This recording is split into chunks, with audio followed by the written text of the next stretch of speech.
Hi, I'm Allison with Bloom Culture Flowers, and in today's tutorial, we're going to be talking about centerpiece design. With Bloom Culture, we give you dedicated flower recipes, so that means when you are doing your centerpiece, you'll have a recipe that will say, use, a fifth of a bunch of Gunni eucalyptus, or a quarter of a bunch of the Willow eucalyptus, and so on and so forth. Before starting on your centerpieces, I suggest separating those bunches out. Sometimes you'll use the whole allotment and sometimes you won't. So sometimes, with the Willow, a little goes a long way. So you might not be using the whole or the full quarter bunch. But go ahead and pull those out per centerpiece. And if you have any, stems of greenery left over, you can always use those for bud bases, or I call it sprinkling love. You can sprinkle love around the reception, maybe putting some greenery on the cake table, or at your welcome sign, wherever you deem worthy of spreading some love.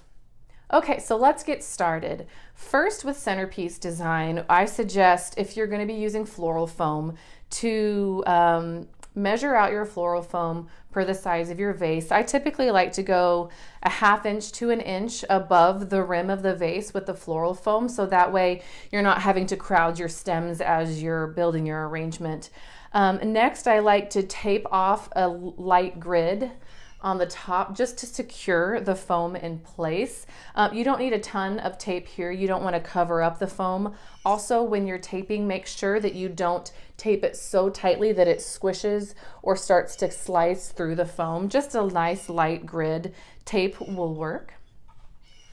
Okay, so let's start on the centerpiece. I always start with greenery. Using greenery helps cut down on the amount of floral that you might need for your centerpiece. I always angle my stems when I'm placing them in foam or any arrangement, so that way you're not sticking them, horizontally in or vertically in, and then there's really no room or space to add any other components if everything is in just one direction. So angling everything, if this all makes sense to you. So if you angle everything, that way when you rotate it, and you may not have a Lazy Susan, I always design on these, but I always suggest that once you place a few stems of greenery, turn your arrangement. That way, it doesn't feel like you've gotten so far and then you turn your arrangement around and like, oh gosh, I have a whole other side of it. So I always start with greenery. When you're working with cutting stems to a specific size, it's always safe to cut a little bit longer.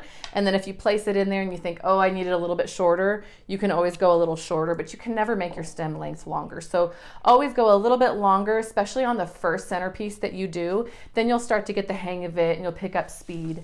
Another thing that I like to do, you can extend the usage of your greenery. If you cut or break down stems, again, if you don't need this giant long stem in here, you can cut it at a point where there's a break, and you'll have 1 and 2 stems out of 1. This really helps elongate your greenery and stretch your budget. So again, let's just continue greening this vase.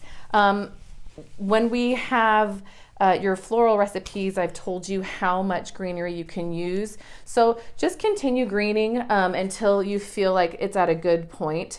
And I'll continue and show that here. But again, put some greenery around the perimeter of your vase. Some greenery can go up towards the top to create some reach. And doing that and spreading it around will really help create depth.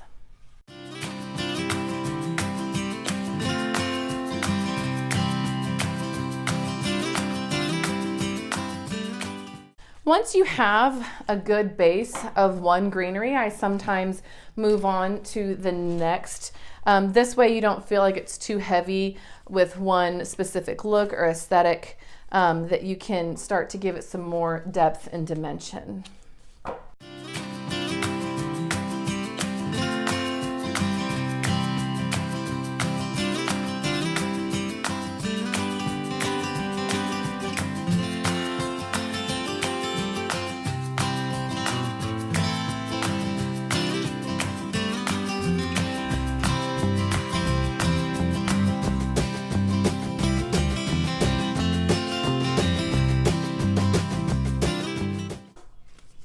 Okay, now once you feel like you've gotten to a good place with your second greenery, this is when I start working. If you have 3 types, like I said, I typically stick to 2, but if you have a 3rd type of greenery, or if you have some left over from your bouquets, this is where I start to incorporate those pieces.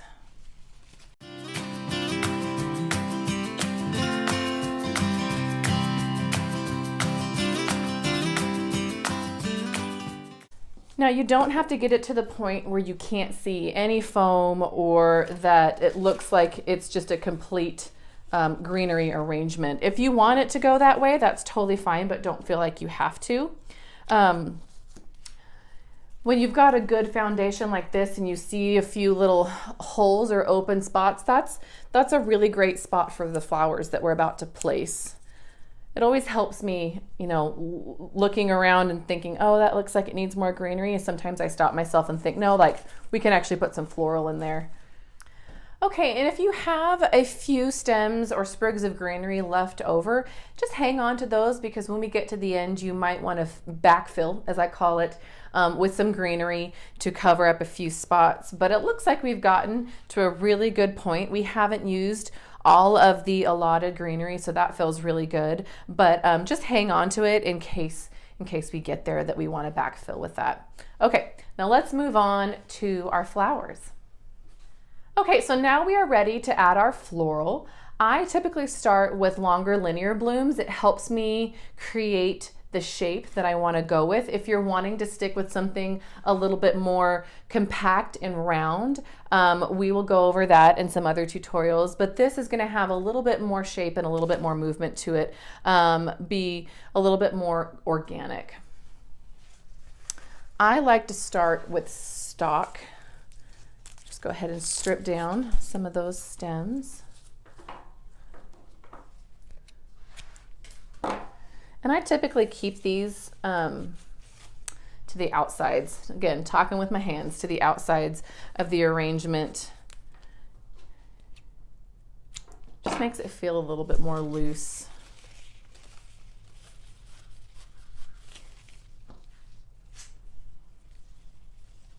And sometimes even before cutting or placing the stem, I will do like a test run or something and think where this stem or this bloom might look really pretty. And sometimes it changes and sometimes I'll move it around. I just felt like Bob Ross just there. Sometimes it changes there. If you're not a Bob Ross fan, sorry. So next I like to add my spray roses. They add a really beautiful scale difference. I really love that you get the size, you know, it covers a lot of surface area, but you get a bunch of little blooms that go with it. And I feel like that helps break up, you know, if you're using a lot of roses or some larger pieces like a hydrangea, the smaller scale really helps break everything up. But next I use my spray roses. So there's that placement. And again, when we're done with this, I'll have the exact recipe and how many flowers and what flowers I've used. So sometimes I like to tuck those in a little bit more towards the bottom because they feel a little bit more weighted. Now these recipes are pretty specific.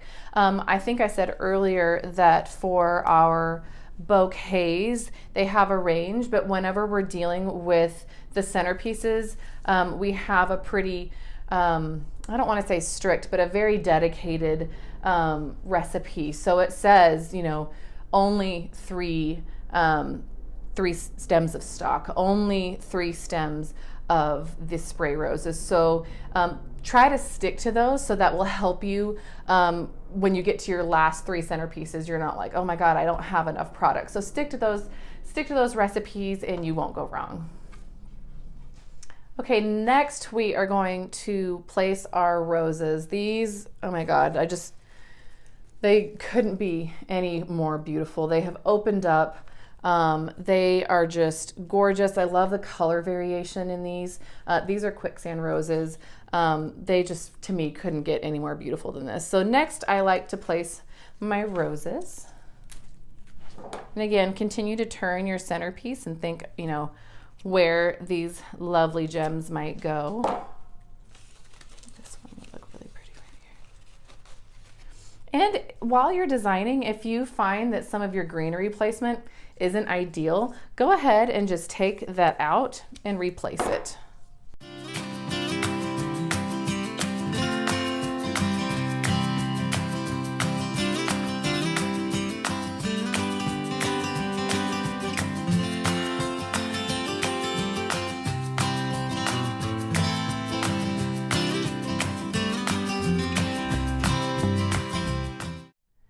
Okay, so next I'm going to work in some of our Lisianthus. In this recipe we have 3 stems of Lisianthus. Lisianthus is really great. One stem can have a couple of offshoots on it, and if you're doing a more of a natural centerpiece, it can really help create some depth and some reach to it as well. I like to break these stems down into different components. And again, rotating your piece around to see where maybe the best spot for this would be.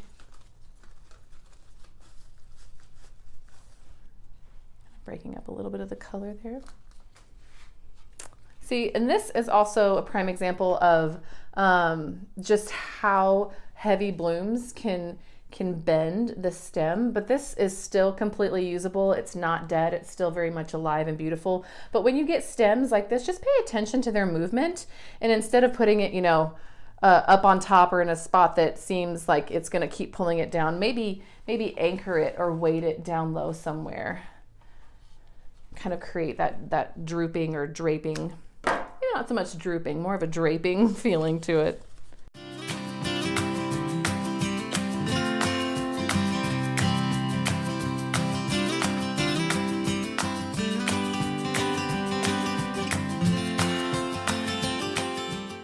Okay, so we've got our Lisianthus placed, and the next flower we're going to move on to are these beautiful blush pink ranunculuses. These two have a couple of offshoots on one stem that if you get that, feel free to use those in your centerpiece. Here's where cut longer, and if you want to tuck it down in there a little bit more, cut it to be a little bit shorter, but again, you can't add length to a stem, so make sure that you give yourself room there. Oh, that's really pretty.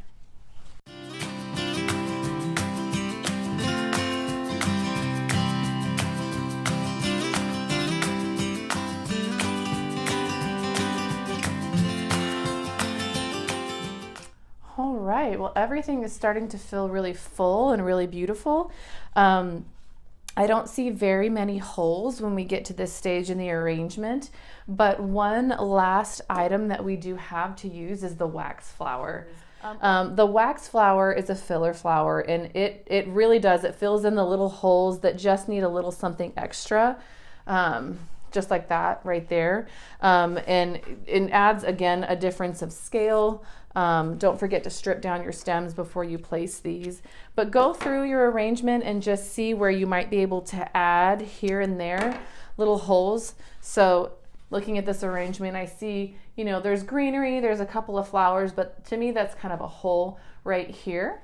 And so what I'll do is just go in and fill in and give it a little bit more texture and depth and add in some of the wax flower.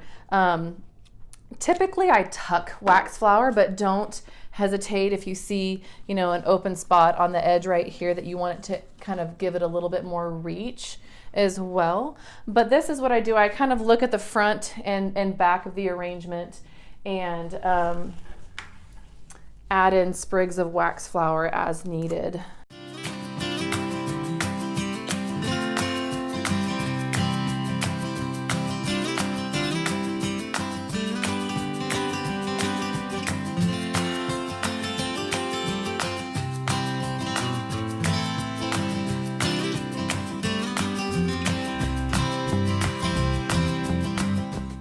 Okay, well that wraps up our centerpiece tutorial. We've only used 5 varieties of flowers and we have such a full and luscious centerpiece.